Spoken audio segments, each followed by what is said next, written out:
नमस्कार सर. नमस्कार. स्वागत आहे तुमचं आयकॉन स्टील प्रस्तुत बिल्ड आयकॉन या उपक्रमामध्ये. आज आम्ही आलो आहोत नांदेड जिल्ह्यामध्ये आणि आज माझ्यासोबत आहेत इंजिनियर अमित यंदावर सर. त्यांनी स्वतः ग्रॅज्युएशन तर केलेलंच आहे, पण त्यासोबत त्यांनी मास्टर्स सुद्धा केलेलं आहे. मागच्या 5-7 वर्षातला त्यांचा या क्षेत्रातला अनुभव आहे. सगळ्यात महत्त्वाचं म्हणजे प्रायव्हेट प्रोजेक्ट्सवर त्यांनी अनेक काम केलेले आहे, गव्हर्नमेंट प्रोजेक्ट्सवर काम केलेले आहे. सो असं डायव्हर्सिफाईड पोर्टफोलिओमध्ये ते काम करतात. या सगळ्याबद्दल, त्यांच्या एकंदर जीवन प्रवासाबद्दल आपण या सगळ्याबद्दल बोलणार आहोत. सो तुमचं सर्वप्रथम स्वागत आहे. आणि बेसिकली बिल्ड आयकॉन हा उपक्रमच असा आहे की ज्याच्यामध्ये तुमच्यासारख्या इंजिनियर्सशी आम्ही बोलून त्या निमित्तानं त्या चर्चेतून काही सकारात्मक गोष्टी घडू शकतात का येणाऱ्या पुढच्या जनरेशनसाठी किंवा पुढच्या काय म्हणतो आपण युथसाठी, की अजून काहीतरी निघू शकतं त्याच्यातनं या सगळ्या चर्चेतनं. एवढाच फक्त त्या उपक्रमाचा भाग आहे. ऍक्च्युली हा जो फॉर्मॅट आहे जरा नवीन आहे आमच्यासाठी. होय, खूप स्टीलचे जे इंडस्ट्री मधले आहेत ते आमच्या सोबत अप्रोच झालेले आहेत ना. बरोबर. त्यांचा व्ह्यू असा होता की जस्ट एखादी त्यांच्याच प्रोडक्टचं सांगायचं आणि सगळ्या इंजिनियर्सला बोलून एक मीट. बरोबर. हा जरा नवीन हा फॉर्मॅटच एक्झॅक्टली नवीन आहे. Build icon. त्याच्यासोबत तुमचे जे असिस्टंट आहेत एक्झिक्युटिव्ह ते कंटिन्युअस आमच्यासोबत टच मध्ये असेल. क्या बात आहे, व्हेरी गुड. नाही, म्हणूनच हा फॉर्मॅट आहे की इंजिनियरला त्या निमित्तानं आमचं बोलता येईल. सो आपण थेट आता चर्चेला सुरुवात करूया. सो पहिला प्रश्न माझा असा आहे की तुमचं शालेय जीवन, महाविद्यालयीन जीवन आणि त्याहीपेक्षा मला असं विचारायचं की सिव्हिल इंजिनिअरिंग या क्षेत्रात येण्यामागचं प्रेरणास्थान कोण होतं, सोर्स कोण होता की ज्यांच्याकडनं तुम्हाला मोटिवेशन मिळालं आणि तुम्ही या क्षेत्रात आलात? काय सांगाल? माझं पूर्ण शिक्षण नांदेडमध्येच झालेलं आहे 10वी पर्यंत. त्यानंतर इंजिनिअरिंग करण्याचा उद्देश हे होता की माझे वडील सुद्धा एक सिव्हिल इंजिनियर आहेत आणि ते माझ्यासाठी आयडल आहेत. बरोबर. ते गव्हर्नमेंट मध्ये इरिगेशन ऑफिसर होते आणि त्याच्यानंतर त्यांच्याकडे बघूनच मला मोटिवेशन भेटलं. त्यांच्या प्रोजेक्ट्सवर बी मी जात होतो. अच्छा. त्याची आवड निर्माण झाली. Very good. नंतर बी इन सिव्हिल केलंय मी आणि त्याच्यानंतर एमटेक स्ट्रक्चर्स केले. मग त्यानंतर आता कन्सल्टंट म्हणून काम करताय. Very good.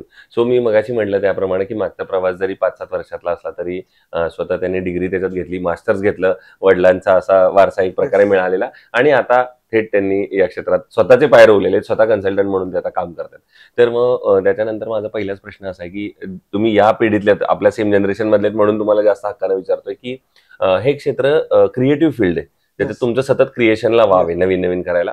पण या क्रिएशन बरोबर टेक्नॉलॉजीचं सुद्धा खूप मदत या सगळ्यात होतं. तर ह्या टेक्नॉलॉजीचा कितपत फायदा किंवा किती फायदा तुम्हाला या क्षेत्रात होतो? नक्कीच खूप फायदा होईल. आता ऍक्च्युअली माझं एमटेक झालेलं 2017ला. माझा जो प्रोजेक्ट होता तो विंड प्रेशरवर होता, जो की गस फॅक्टरवर. आतापर्यंत जो आपण आयएस कोड यूज करत होतो जनरली विंड साठी, तो 1987चा यूज करत होतो. अच्छा. त्यानंतर मग त्याच्यात काही करेक्शन्स होते त्या आयएस कोड मध्ये. तर माझा उद्देश तोच होता की त्याच्यातले करेक्शन काढायचं आणि एक ड्राफ्ट तयार करायचा. तर आमचे जे गाईड होते दिग्रसकर सर, त्यांनी खूप मोटिवेट केलं. आमचा जो एमटेक आहे त्याच्यामध्ये जो प्रत्येक जो प्रोजेक्ट घेतलेला होता, सेमिनार घेतले होते, ते ऍज अ मिनी पीएचडी म्हणून काम केलेलं होतं. अरे वा. त्यामुळे टेक्नॉलॉजी त्या गोष्टी खूप करता आला. Very good. आता त्याच्यामध्ये फ्लॅट स्लॅब एक असेल, आता त्यावेळेस नवीन होता, 2015-16 मध्ये जरा नवीन होता आमच्यासाठी. आता फ्लॅट स्लॅबवर एखादा प्रोजेक्ट करणं किंवा विंड प्रेशरवर प्रोजेक्ट करणं. त्यानंतर जे काही डिस्ट्रेस स्ट्रक्चर्स राहतात, जे की डिटोरिएशन होते काही कालांतरानं कोणत्या स्ट्रक्चर्स मध्ये, मग त्याच्यामध्ये जे होणारं डिस्ट्रेस असेल किंवा जे काही इरोजन होत असेल, तर ह्या गोष्टीवर आम्ही अभ्यास केला. Very good. तर आमच्या कॉलेजकडून तसे फॅसिलिटी पण आम्हाला भेटले, काही इन्स्ट्रुमेंट्स भेटले. तर स्ट्रक्चर मध्ये वेगवेगळ्या प्रकारचे आम्ही टेस्ट घेतलेले आहेत. Very good. असं सगळं टेक्नॉलॉजीशी रिलेटेड. ओके. दुसरं, या सिव्हिल इंडस्ट्रीमध्ये आता तुम्ही पण काम करताय, याच्यामध्ये अनस्किल्ड लेबरचं पर्सेंटेज खूप मोठे, अकुशल कामगार आपण त्यांना म्हणू किंवा अप्रशिक्षित कामगार म्हणू आपण त्यांना. तर पण त्यांच्याकडून काम करून घेणं हे कितपत धोकादायक आहे असं तुम्हाला वाटतं? जनरली सर्वात जास्त महत्वाचं काम जे काय असेल ते इंजिनियर्सच असते. बरोबर. कारण जो आयएस कोड जो यूज करतायत आपण, बरोबर, 456 असेल, आयएस 456 असेल, किंवा आता अर्थक्वेक रेजिस्टन्स साठी जो 1893 आहे, किंवा स्टीलच्या बाबतीत जर झालं तर डक्टिलिटीसाठी डक्टाईल डिटेलिंगचा एक आयएस कोड आहे 13920. तर ते जर यूज केल्यानंतर जर त्या लेबर्सला आपण स्किल केलं, बरोबर, आपण त्यांना व्यवस्थित त्यांना कन्सल्ट केलं, त्यांच्याशी आपण कसे डिझाईन करायला पाहिजे होतं, स्टीलमध्ये कोणते कोणते छोटे फॅक्टर्स आहेत जे मॅटर्स करतात प्रत्येक बिल्डिंगच्या स्टॅबिलिटीवर, तर या गोष्टी इंजिनियर्सचे जास्त आहेत लेबरपेक्षा. बरोबर, पण त्या इंजिनियरनी थोडक्यात एज्युकेट केलं पाहिजे अशा वेळोवेळी त्या यांना. दुसरं असं आहे की कुठल्याही कन्स्ट्रक्शनची सुरुवात ही रचना किंवा प्लॅन पासून होते किंवा आराखडा. आणि आता तुम्ही तर मास्टर केले स्ट्रक्चर मध्ये, सो तुम्हाला प्रश्न अजून विचारू शकतो की त्या प्लॅनचं संपूर्ण या सिव्हिल इंजिनिअरिंग मध्ये किती महत्व आहे किंवा कसं महत्व द्याल तुम्ही त्याच्याकडे? आता इंजिनियर्सला आपण का लावतो, तर एक तर इकॉनॉमिकल, त्याचबरोबर प्लॅनिंग नुसार आपलं प्रोजेक्ट व्हायला पाहिजे. बरोबर, तर ह्या गोष्टीसाठी इंजिनियर्सचं खूप महत्वाचं असेल ते स्टार्टिंग पॉइंट असतो तो प्लॅनिंग. बरोबर, मग ते प्लॅनिंग जर व्यवस्थित बसेल तरच समोरच्या गोष्टी सोयीस्कर जातात. बरोबर, त्यामुळे प्लॅन तर सगळ्यात महत्वाचं आहे. काय दुसरं असं, आता तुम्ही रेसिडेन्शियल प्रोजेक्टला पण सुरुवात केली, तुम्हाला बऱ्याचदा क्लायंट कडनं एक किंवा कस्टमर कडनं एक वाक्य ऐकायला मिळत असेल की बजेट थोडं कमी आहे, पण तुम्हाला तर सुरुवात असल्यामुळे जास्त क्वालिटी काम करायचं असतं किंवा आपला प्रत्येकालाच असं वाटत असतं की आपलं कन्स्ट्रक्शन हे दीर्घकाळ टिकावं, लॉंग टर्म चालावं. तर मग अशा वेळेला बजेट आणि चांगलं कन्स्ट्रक्शन याचा समतोल कसा तुम्ही साधता? जनरली रिक्वायरमेंट काय आहे ओनर्सची हे महत्वाचं आहे. बरोबर, सपोज तो ओनर सगळं रेसिडेन्शियल यूज करत असेल, बरोबर, तर त्यानुसारच डिझाईन इंजिनियर्सनं केलं पाहिजे.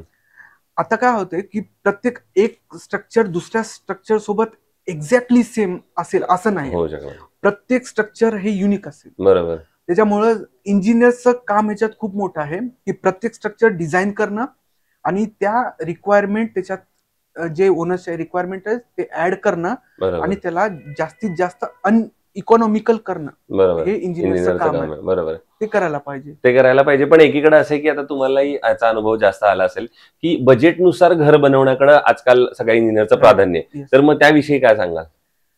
बजेटनुसार म्हणजे आता तेच झालं, रिक्वायरमेंट आलं, त्यानंतर तुम्ही कोणत्या प्रकारचे मटेरियल्स यूज करताय, ह्या गोष्टी तर इंजिनियर्सना सगळं प्लॅनिंग करणं गरजेचं आहे. बरोबर. आणि दुसरं, मग बांधकाम करताना काय अशा उपयुक्त टिप्स सांगाल आम्हाला, किंवा काही टिप्स सांगता येतील का की ज्या बांधकामामध्ये उपयुक्त आहेत की या जनरली फॉलो केल्या पाहिजेत एका चांगल्या क्वालिटी कन्स्ट्रक्शनसाठी? ओके, मला तर वाटतं की सुरुवातीला आता प्लॅनिंग झाल्यानंतर जे काय स्ट्रक्चरल डिझाईन असेल ते चांगल्या इंजिनियर्स कडून चेक करून घेणं, त्याची डिझाईन चांगलं करणं आणि इकॉनॉमिकल करणं, त्याचे रिक्वायरमेंट सगळं समजून घेऊन बरोबर जर केल्यानंतर मला तर वाटतं इकॉनॉमिकलच येईल.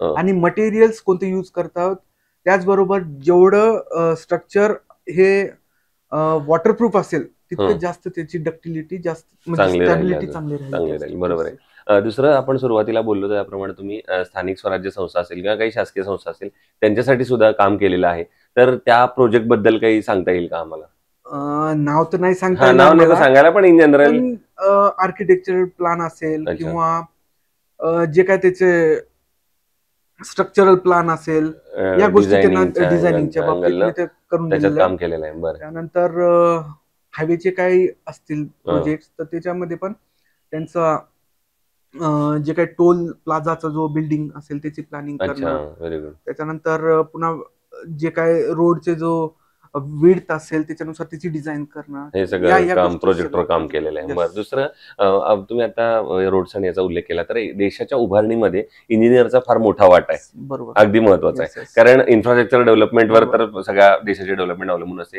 हे एकीकडे वाक्य आहे. आणि दुसरीकडे असं आहे की शहराच्या विकासामध्ये किंवा शहराच्या पायाभूत सुविधांमध्ये सुद्धा इंजिनियरचा मोठा वाटा आहे. तर त्या इंजिनियरनं कशी भूमिका बजावली पाहिजे एका शहराच्या मूलभूत विकासामध्ये? जनरली काय आहे, सध्याला शहरामध्ये लँड कमी राहिलेली आहे. बरोबर, त्याच्यामुळं जो हॉरिझॉन्टल जो मुवमेंट आहे तो आता स्टॉप झालेला आहे. बरोबर, जमिनीची रेट पण वाढलेले आहे. आता लोकांना काय वाटतं, ते व्हर्टिकल जायला पाहिजे. आता व्हर्टिकल आल्यानंतर खूप काही गोष्टी, खूप काही टेक्नॉलॉजी तो येणारच आहे. बरोबर, मग त्या टेक्नॉलॉजी सोबत जे मटेरियल यूज करणार आहे त्याचे पण क्वालिटी चांगली राहायला पाहिजे. बरोबर. आता व्हर्टिकल जाताना कोणते जे नवीन जो आयएस कोड आलेले ते यूज करून आपण तेवढं सोयीस्कर करू शकतो. आता आपण पाहिलं सर्वात जास्त दुबई जर पाहिलं आपण तर सर्वात जास्त जो हाय राईज बिल्डिंग असतील ते दुबईमध्ये आहेत. आणि आतापर्यंत असं झालेलं आहे की जिथं हाय राईज जास्त बिल्डिंग आहे त्याची जे सुपर आहे पॉवर ती जास्त असेल, जे आपल्या इंडियामध्ये खूप कमी आहे.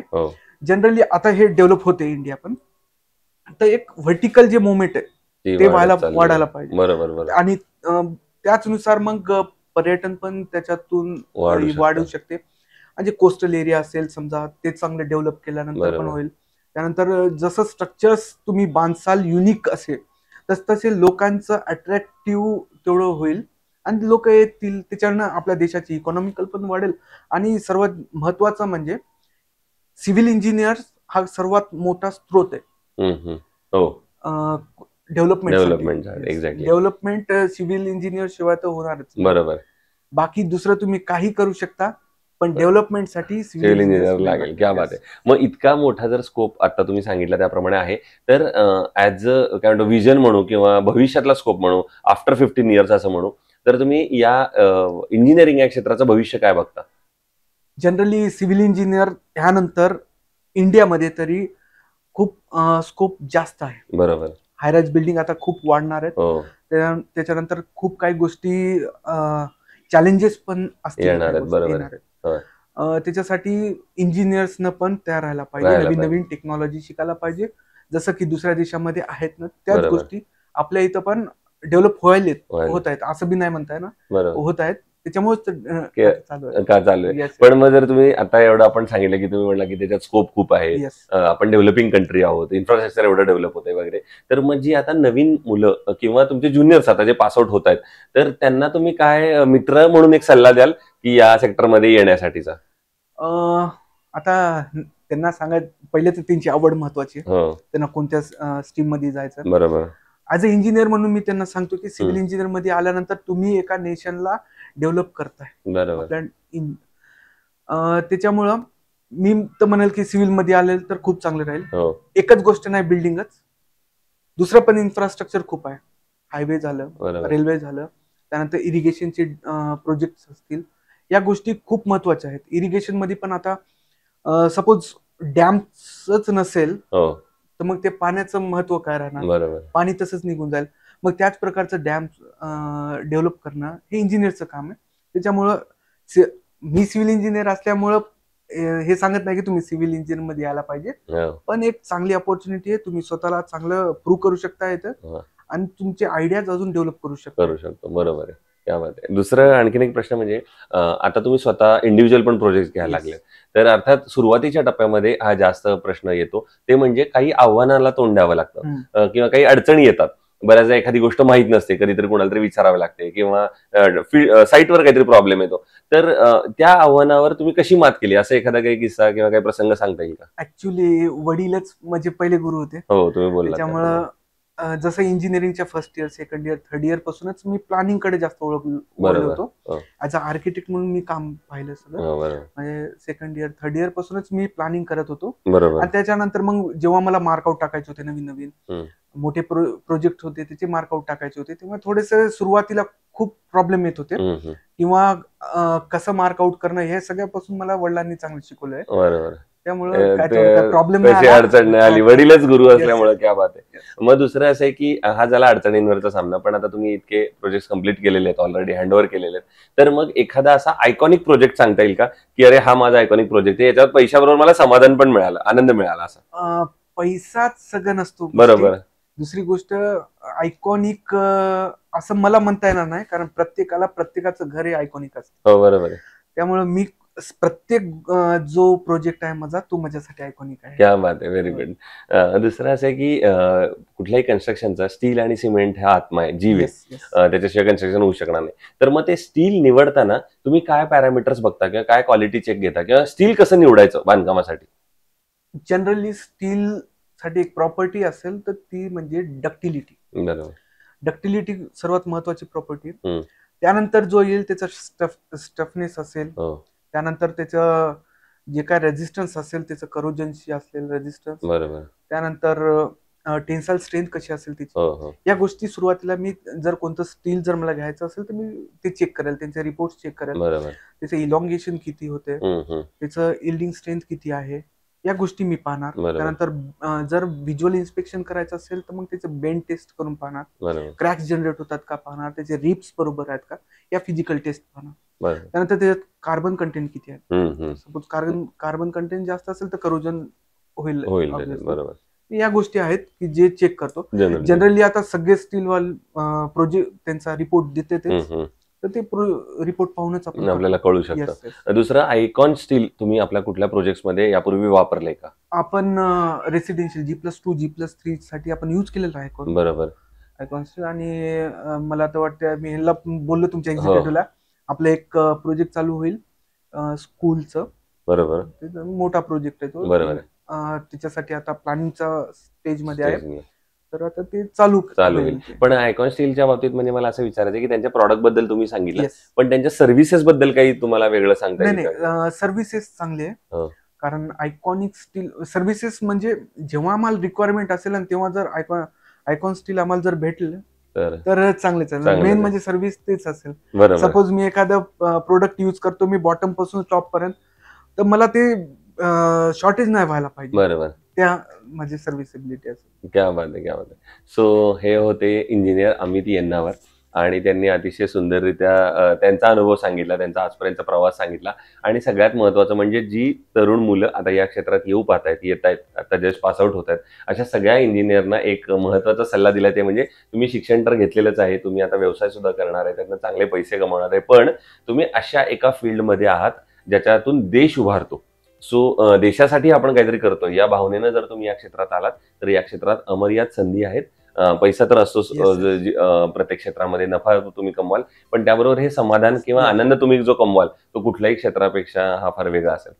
पुन्हा एकदा तुमचे मनापासून आभार की तुम्ही आमच्या आयकॉन स्टीलच्या या बिल्ड आयकॉन या उपक्रमात सहभागी झालात. आता मी म्हटलं तसं 4-5 वर्षांचा टप्पाच फक्त तुम्ही गाठलेला आहे आणि अजून तुमचे रेसिडेन्शियल कमर्शियल काही ड्रीम प्रोजेक्ट जे तुमच्या मनात असतील किंवा ऑफकोर्स तुम्ही गव्हर्नमेंटच्या काही प्रोजेक्ट्सवर काम करताय, सो असे तुमचे सगळे चांगले प्रोजेक्ट कम्प्लीट होत, त्यानंतर आपण पुन्हा एकदा भेटूया. या सगळं झाल्यानंतर अशीच आमची इच्छा आहे आणि तुमच्या येणाऱ्या आगामी काळासाठी तुम्हाला मनपूर्वक शुभेच्छा. धन्यवाद. थँक्यू.